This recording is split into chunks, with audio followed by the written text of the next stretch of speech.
Hey, before I start the show, I just want to say a few things. Yesterday was obviously huge for Nashville. Tornadoes bounced around Middle Tennessee, and you know this already, I'm sure, but in case somehow you don't, one landed in Germantown, which is North Nashville, and then it worked its way over to East Nashville, the 5 Points area, and 5 Points in Main Street were just more or less devastated. If you're a Nashvillian, I hope that you are okay. I hope that your people are okay. If you're not okay, I hope that things are going to get better. And I'm here for you, and I'm thinking of you, and you're in my heart. And I know that, just because something physical may not have happened doesn't mean that you are okay. There's lots of kinds of not okay. And I think a lot of people are in that place. And the range of devastation goes from the evident to the internal. I'm hurting because I see Nashville hurting. I've lived here for 1 year and 1 week, and never before has a place so quickly captivated me or captured my heart, so quickly become my home. Never before have I been so quickly blessed with so many concerned neighbors, invested friends. Never before have I encountered so many beautiful strangers. I love this place. I love y'all. I am sorry to see you hurting. I'm also hurting because I'm not in the city. I'm spending the next 2 months between Nashville and Maine because of a few projects that I'm working on. And last night, I happened to be in Maine, and it's just killing me knowing I'm not there, that I'm not in the city. To know this thing that I love is hurting, and that my home took a beating. I'm not there with it, and I'm not with my people. And honestly, I just fucking hate it. Nashville Demystified is inherently a show about Nashville history, early on, implicitly so. I was like, maybe we'll sneak it in through some interviews. And now we're pretty explicit about it. And one of the through lines of this city's history is that every half generation or so, a big thing happens to the city and everyone comes together to work it out. There have been tornadoes before, and floods, and absentee leaders, and other disasters, natural and otherwise, but people have come together and they've worked it out. And I've got friends who are helping neighbors clear debris, and I've got friends who have debris that neighbors are helping clear out. And there are people who are putting up other people in their houses. And a lot of people are trying to find the ways that they can give everything they can right now. And it's a beautiful thing. And in the words of Mr. Rogers, in the words of Mr. Rogers, I don't remember the quote exactly. I can't believe I didn't look it up beforehand, but he'll forgive me for this one. When things are fucked, look for the people who are trying to unfuck them. Rest in peace, Mr. Rogers. It's worth noting that there are a number of ways that folks are displaced after events like these, and they can find themselves in cycles of poverty and disarray, and they can get lost in the recovery process. So please give whatever you're able, and there are plenty of places to find out where to give, and there are plenty of relief and rebuilding efforts to look into. A lot of people I trust are suggesting to give to the Community Foundation of Middle Nashville, which sounds great to me. I myself am especially partial to Open Table Nashville, which works with the homeless and displaced people for whom catastrophic storms are especially devastating. Weather is terrifying when you don't have shelter, especially when the weather that's coming your way is just looking to tear apart everything in its path. Also, I'm going to be taking a quick break from the Music City Tales series next week to make room for reporting on this fucking tornado. And I'll also be talking about the one that touched down in 1998. I'd love to know what you saw yesterday, or by the time this comes out, the day before yesterday, and what you're feeling right now and what you're inspired by in the face of it. Like, what are you seeing that gives you hope, and what are you seeing that inspires you? Please leave a voicemail at 615-348-8165. Again, 615-348-8165. I'd love to hear from you and hear how you're doing, and hear what your experience has been. So we might also find out that there were more fatalities before the show goes live, but we know for sure that Albry Sexton and Michael Delfini were killed upon leaving Attaboy, which is where Delfini had worked. And I didn't know them. I think I crossed paths with Delphine a couple times, but these are not people I knew, but they are people who were just out living their life in Nashville, working, being people in East Nashville and relatively young in their mid-30s. And it's devastating whenever bad things happen to anyone, but it's just so resonant. It feels so close. So this episode is dedicated to them, and it's dedicated to anyone who died, who we don't know the names of, and to anyone else who's going to be suffering at the hands of this thing for a long, indefinite amount of time. Okay, that's enough for me. Big love to y'all. You are in my heart, Nashville. You are my friends. You are my community. You are my home. Now, on to the show. So it's 1987, and there's this 15-year-old kid from East Nashville. For the purposes of this story, let's call him Robbie. Robbie's friend tells him that there are places you can hang out, meet guys, and make extra money by fooling around with them. And that's exactly what Robbie does. This goes on for months. Robbie is one of 3 kids, and his parents are strapped for cash. So his mom notices when he starts coming home with sneakers that there's no way they could afford. He's grounded for some trouble related to drinking, and his mom says that if he tells her where he's getting the money, then he can go free. It's clear to Robbie's mom that he's been drinking more, using more drugs, getting into more trouble, and so this is going to stop. That's why he's grounded. But she wants to know what's going on, and Robbie is bored as hell, so he finally spills. It's not entirely clear what Robbie tells her, or how this came to be. It's not clear if he gives any details, but what he does is he conveys the gist of what's been going on, and she's devastated. Her response to him is that he's been ruined by these men, and now it's his turn to ruin them. Robbie's mother called the police, and then, one thing after another, she gave them permission to use Robbie as bait in a sting operation that took down dozens of men on Lower Broad. The men included, among others, a 4th grade teacher, a retired principal, a Cadillac salesman, and a Vanderbilt professor. At least one of the men tried to kill themselves after the sting.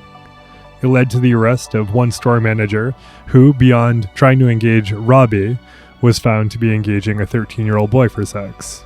Many of the men pled guilty, though a lot of the cases would be in process for long durations considering the circumstances of using an actual teenage boy for bait. I should say, by the way, that this story, and many others in the episode, are pulled from Tennessean reporting that took place throughout the 80s.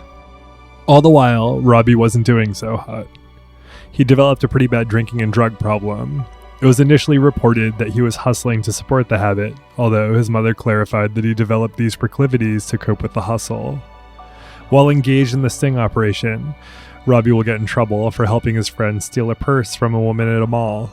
After all of this, he'll spend a good deal of his life in prison for various robberies. One takes place at a service merchandise. Another is an armed robbery in which his partner will get shot to death in front of him. Robbie goes to jail for almost the whole of his adult life. While he's in, his mother dies relatively young of undisclosed causes. By the time he gets out, there's a popular television drama about the city. The street where he'd charge men to fuck around, where he'd later serve as bait so he could ruin them for his mother, had become a hot spot for bachelorette parties. It is the epicenter of the so-called It City.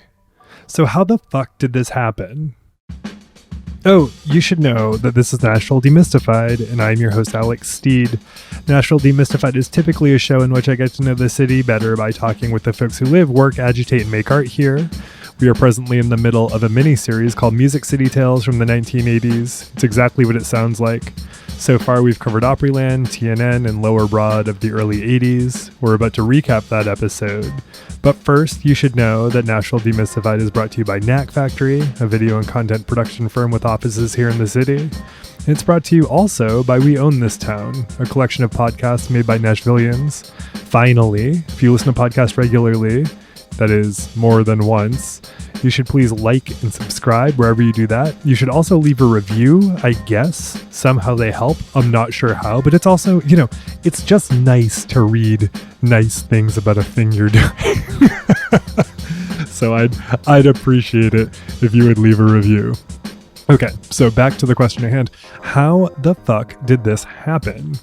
Let's recap what's going on in Lower Broadway in the first half of the 1980s. By the time Nashville enters 1980, Lower Broad, the section of Broadway that runs from the river to 6th, which is now the bachelorette party capital of the universe, is more or less in shambles. As a librarian recently said to me, if you were downtown then, you were either a streetwalker, you were looking for one, or you were on the run. I don't know, that wasn't the official motto of Lower Broad, I imagine, but it's what that man told me the other day. This area was defined by some classic honky-tonks, some dodgy bars, some furniture stores that have been there for decades, pawn shops, a few haircutting schools, a number of adult book stores, porno theaters, and strip clubs. In last week's companion episode, we spent some time revisiting some of the most outrageous tales to emerge from one of those clubs, the Classic Cat 2. There are a number of homeless folks who congregated on Lower Broad, and a number of others who spent a lot of time drinking and hanging out. And most Nashvillians stayed away, especially at night. Well, that's what everyone says. But there was enough of a market to keep the prostitutes, drug dealers, and porno theaters in business. And all of that money wasn't coming from the folks who were living down there. But I digress. The area was pocked with robberies, with shootouts, a number of situations in which men will come away telling the police that they were totally minding their own business when some hookers stole all of their money. Yes, of course, that checks out. There are a number of reasons that explain how the area found itself in this state. One, which we touch on in our Opryland episode, which I hope you'll check out if you have not already, is that the Opry will move out of its longtime home at the Ryman in the mid-70s to open up at the complex in Donaldson. It's relocated in part because the Ryman was in great disrepair, and the work it required to get back to its old glory was considered too complicated and expensive. Redevelopment is hard. It was a lot easier and more profitable to start anew. Another reason was that, for reasons both well-intended and some nefarious, anti-government, cutting extra costs, institutions for the mentally ill were closing down and displacing a number of folks who needed some form of resources. 2/3 of those who needed some form of help or another had been pushed onto the street by the 70s. This was also taking place at a time when soldiers were coming back from Vietnam, and they were coming back not well, with no jobs and no places to go. Many of these folks ended up migrating to city centers and doing whatever they could to stay afloat. Parts of town that were less commercially viable tended to have difficulty attracting businesses, and so landlords would be less discerning about their tenants. Porn theaters, who could pay rent in areas like these, proliferated, and it all created this atmosphere that the rest of the folks in the city felt uncomfortable around, and they would usually stay away and tell you to stay away as well. There were a few signs of new development here and there, though growth was more or less stagnant. In 1982, the old spaghetti factory opened on 2nd, as did a few shops and office suites. Laurel's, an oyster bar, would open a bit later in the decade. In a Facebook exchange, the owner told me that she used to shoot rats in the back alley because they were so plentiful. And I guess you could just shoot things in alleys in the 1980s, which is one of my favorite pieces of esoteric city trivia.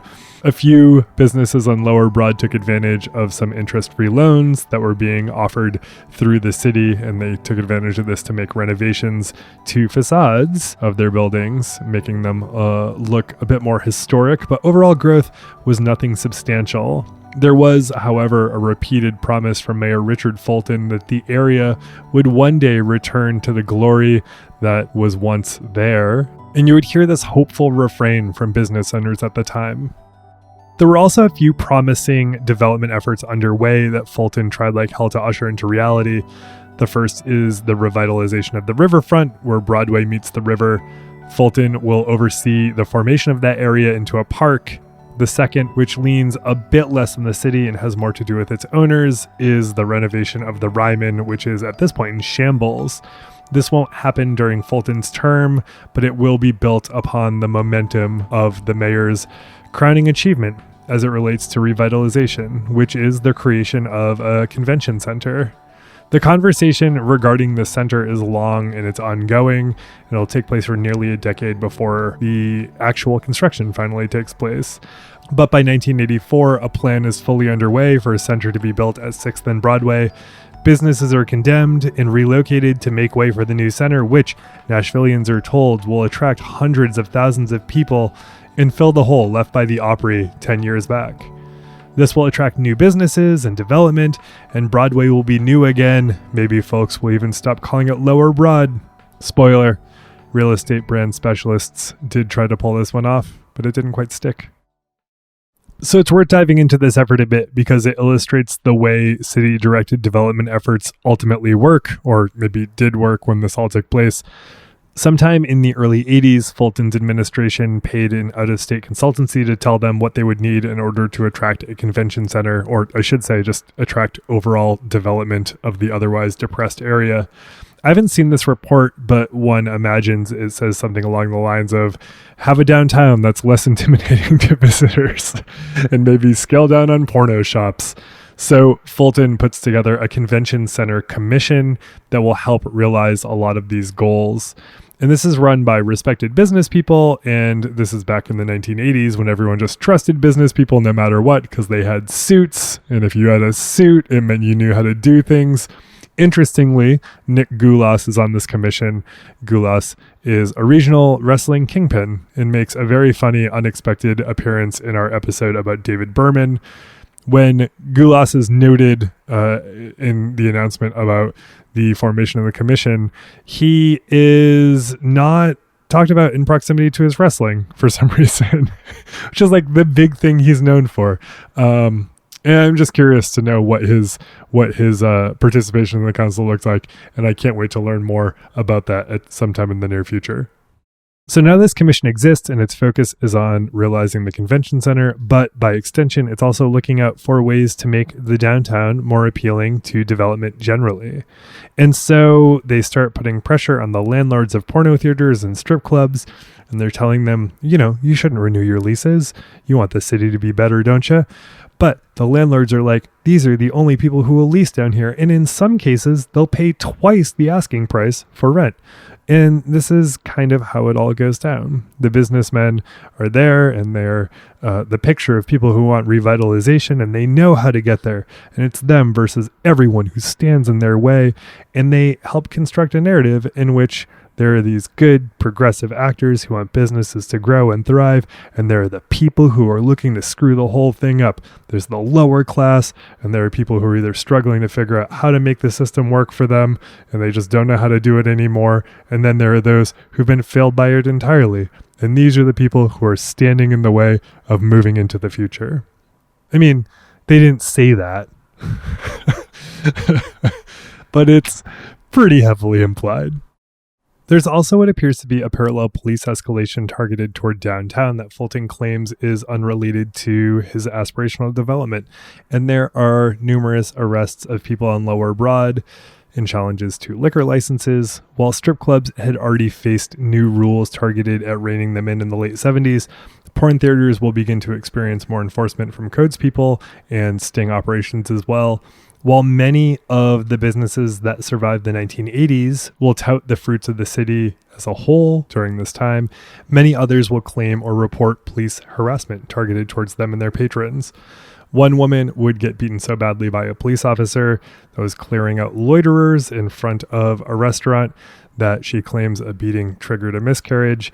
A manager of merchants would go to jail on the very same roundup. Even Tootsie's would have its liquor license revoked for a month at the end of the decade.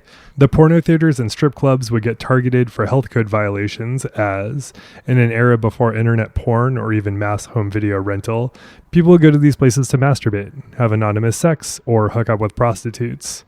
Using the prevention of the newly emerged and wholly terrifying AIDS virus as justification, the city became more strict about code enforcement as it related to health. The cleanup would make way for big business, sure, but it was also being carried out in the name of preserving public health. By 1985, there's a giant hole in the ground where the $160 million convention center will be. By the next year, before it's totally built, it is nearly fully booked. Lower Broad is showing more promise, yes, but it's still a mess. And so the center is built without any possibility of looking at Broadway, so that convention goers won't chance seeing drunks, prostitutes, drug deals, or homeless people. There's an enormous police presence during the opening, which is a several-day festival in January of 1987. The construction of the center turns out to be a huge psychological turning point for the city. Up to this point, there are countless opinion pieces about how something has to be done about the area, but we start to see folks celebrate development for about a minute before immediately starting to worry about the preservation of historical establishments and the vibe of the city overall. We all know where this ends up, of course, but what's remarkable is how quickly the development all takes place. In at least one Tennessean piece from the first half of the decade, a furniture store owner is quoted as saying, "The city will make a comeback. It will make a comeback someday. It may take 20 or 30 years, but it will happen." By 1987, the convention center is open, and a few years later, the Ryman is on its way to renovation. When Nashville develops, it develops so very, very fast. I think folks are seeing that happen now and thinking it feels accelerated and crazy, but it seems to be a part of the city history. Fulton wanted to run for a fourth term. He probably would have won if he did. I mean, he was just doing very, very well, but he was prevented from doing so. In 1987, he was replaced by Bill Boner. Boner hailed from East Nashville, and he'd been a bank executive before getting into elected office by way of the United States Congress. For his last 2 years as a congressman, he was subject of a DOJ corruption investigation, specifically under scrutiny for his relationship with defense contractors. He would rack up $150,000 in debt fighting this, legal debts, I should say. And then early on into his mayorship, a consortium of businessmen agreed to pay off his debts. And that's like it. That's as deep as the reporting gets, as far as I can tell. Oh, we're going to go deeper into Bill Boner into a later episode, but he is just a character. And this is Bill. He's a mess. And in a way, though, I mean, he's relatable in that he's disorganized and mediocre. And it's easy to write him off as sleazy and gross, as many will do over the course of his time in office. I'm tempted to do it a lot of the times that I read about him. You want to believe he's bad, but he's just a mess. Just a totally messy guy, maybe with bad tendencies. But he goes from earning his way into becoming a bank executive to becoming a congressman, which is just like being, like basically 1/500th of an overall thing. And it's easy to blend in and screw around with proximity to wealth a little bit. I don't know. He was cleared of the investigation and the charges, but it's just easy to be there and maybe not be noticed and have a photo op once in a while, and then you become mayor, where it's like you're the guy in charge and people notice if it's not going well. He appears to be wholly distracted by the attention of women generally. He just can't keep his eye on the prize at all. He bites off way more than he can actually chew, and he slowly and painfully goes down in flames. And it's like a sad trope, but it's also relatable on some level. We'd all like to believe that given the chance to shine, we would burn bright. And it's just not as sexy to imagine that there's a chance that we'd also end up pulling a fucking boner. It's so brutal. Anyway, you'll recall from part 1 that Boner would, in 1984, when he was a congressman, go undercover as a homeless person for Nashville magazine. And I say Nashville magazine because there's an exclamation point after Nashville. So he'd do this for a Nashville magazine piece. This will take new meaning when you realize at this point he's being scrutinized for proximity to special interest groups right around at the same time. And that years later, he'll be noted as one of the, quote, sleaziest politicians in the Reagan era in a national publication. It feels, when you know all this, like it's a move to boost his image. Nashville was more than anything a booster publication for the city. It's really cool time capsule, and they're available for view at the special collections at the library. But it's not like hard-hitting stuff. It's not like he was out there like, let's figure out homelessness. It really feels like the photo op that it actually turned out to be. And, that's just what it was.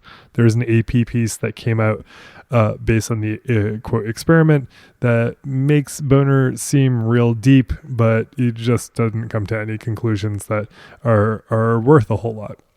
But as a result of all this, anytime Boner spoke, particularly on the campaign trail, about the issues relating to folks having a hard time, especially in the lower Broadway area, he was able to spin that photo up into the illusion of experience. He'd say, based on my time out on the street, and he'd just speak absolutely unironically about that time because it was the 1980s.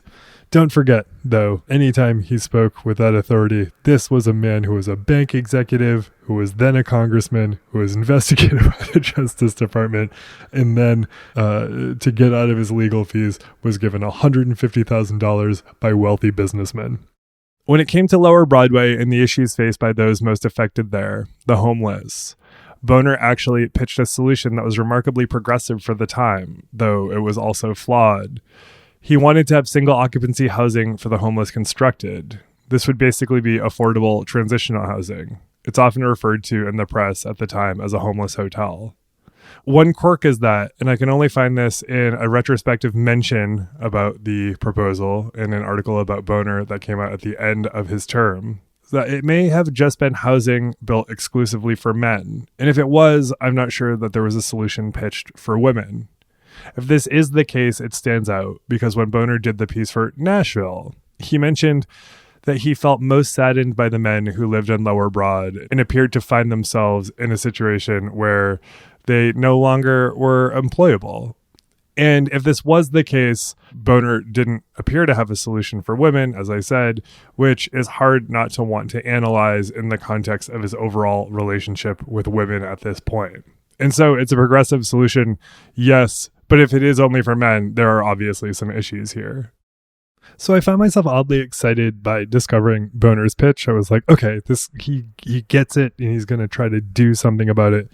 But this was before I realized that by the time he did this, and this was relatively early in his time as mayor, he'd already burned pretty much all of his political will, which is the sort of thing that one needs when pitching a thing that requires mass community buy-in and buy-in from your political peers. And so none of this really went anywhere because he had none of the alliances in place that would be needed to make it a reality. And that was just the beginning of the end for Boner's progressive policy on the population he claimed to know so much about. Powerless to realizing this bold solution that he just pitched, he would later resort to a second, less desirable solution, but we will touch on that in a bit. In the meantime, though, all those who are living in the streets, they have systems available to them of lunches and dinners that are set up by various churches and institutions. There just is not a lot of help at this time outside of what is being volunteered. Despite Boner's undercover job and his toothless proposal, things are still rough for the homeless as they are today. In 1986, there are a handful of attacks that include 5 or 6 men approaching transients in a car, getting out and beating them up. The following year, a fight between a few transients results in one getting stomped, kicked, and stabbed to death. It is a rough scene. It's just rough all around. But over on 2nd Avenue, which had a small boost of minimal development earlier in the decade, things would start moving along quite a bit. By the end of the 80s, there were a few renovation projects that attracted some coverage. The Washington Square office complex was developed, and council members began to remove bans on alcohol on patios, which was a rule that had previously targeted patrons the city found less desirable. Some drunks, the city would decide, are okay, and others are not. Right around the block, 30 years later, a drunk woman will throw a stool at a bouncer. This will happen at her own bachelorette party. She'll say that she did it on a dare. She was presumably one of the respectable drunks. Back in the late 80s, a manager at Laurel's would remark on the emerging competition that was coming up in the neighborhood, saying patrons were finally starting to see options. Rare, Foreign, and More would open in 1987 and appeal to book fiends in the area. Development had started to move along quite nicely. Broadway would also come to see a number of shifts, one being a renovation of Merchants. After the Opry vacated the Ryman in the 1970s, Merchants had become a honky-tonk dive, but between a shootout between the police and some escaped convicts and a bunch of other altercations, it wasn't always the most peaceful place to be or visit. The building was set to be demolished, but it was saved at the end of the decade thanks to the efforts of preservationist Ed Stolman, who opened Merchants Restaurant. A Zagat article says that the restaurant is credited with spurring revitalization of the area, though it seems more likely that while it helped, it was also itself part of the fruits of the revitalization that followed the success of the convention center. It's worth noting, though, that around this time, folks started seeing the ghost of Charlie Keenan, a Confederate soldier who was accused by his love of being a two-timer. This all happened before he killed himself. Those ghosts, a Confederate soldier. Again, I imagine they knew he was a Confederate soldier by what he wore, and typically I'm so perplexed by ghost clothes. Are the clothes ghosts? I know I've asked this before on this show, but it's strongly worth consideration, and I need to know. The high-profile Western wear shop belonging to Tony Tony Alamo, the anti-Semitic, anti-Catholic cult leader who embalmed his wife and promised that she'd one day rise from the dead. Well, that closed after Alamo was shut down by the IRS. We will absolutely devote a full episode to him sometime in the Music City Tales series. I cross my heart we will get a full episode, but you should just know it closed because of some IRS issues. Don't screw with the IRS. It's just not worth it. Gruen Guitars still thrives today. The business opened in 1970 while the Opry was still in operation and when the area was still sort of in good shape before the decline. And then it just was there through the decline. George Gruen was actually a fascinating voice in the development that would take place throughout the 80s. He was a critic of the disarray that had taken over Broadway, and he often used his voice to say publicly that something had to be done about it. He advocated for an increased police presence, but also he advocated for paying them accurately and appropriately, which is a little odd to think of a business these days asking for some public service that they also expected to be paid for. He would welcome Boner's efforts to clean up the area, but he was also one of the lone businesses that supported the idea of investment in the housing that Boner proposed. He had a nuanced voice in a way that not a lot of businesses that advocate for a quote-unquote pro-business approach take. He seems to be a person who was in favor of interventions for the benefit of the area and was willing to invest in them. In that way, he stands out. He very much, as much as he's still around today, running his shop, he feels like he is from another more nuanced era. The porno shops would start dropping in part due to interference from politicians like Boner, who would really just go out of his way to get in the way of any kind of unsavory business. But also it would change because of the flavor of the area. And arguably, there's still a bit of an appetite for quote-unquote unsavory sales among out-of-town conference visitors. But, part of this change took place because of the technological revolution that was happening in home video. Who needs a porno theater? Who needs to go into an area to just, take care of yourself among your closest porno watching brethren when you can just go to a video store and you can do it by yourself and do it however you want it and do it to whatever flavor you're into. The last of the theaters and porno shops, The Wheel, would close in 1997. It sits on the 400 block of Lower Broad, and it is now where Alan Jackson's Good Time Bar sits. Oh, to think of how filthy that place once was when you're in there having a Alan Jackson Appletini or whatever they serve there. Do they have an Alan Jackson Appletini? Please, somebody let me know. I need to know immediately. Anyway, think of all the action that building has seen before the Alan Jackson Appletini took over in this century.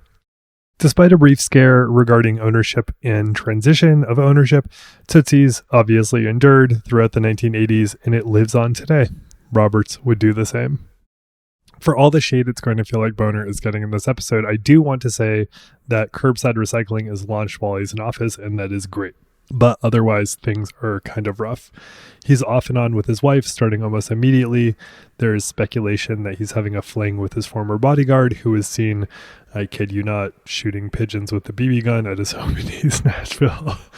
He's the subject of numerous negative pieces about his time as a congressman, and if he's not going to be able to build in the same manner that Fulton did and leave a similar legacy behind, he will at least do his part to help clean up the neighborhood.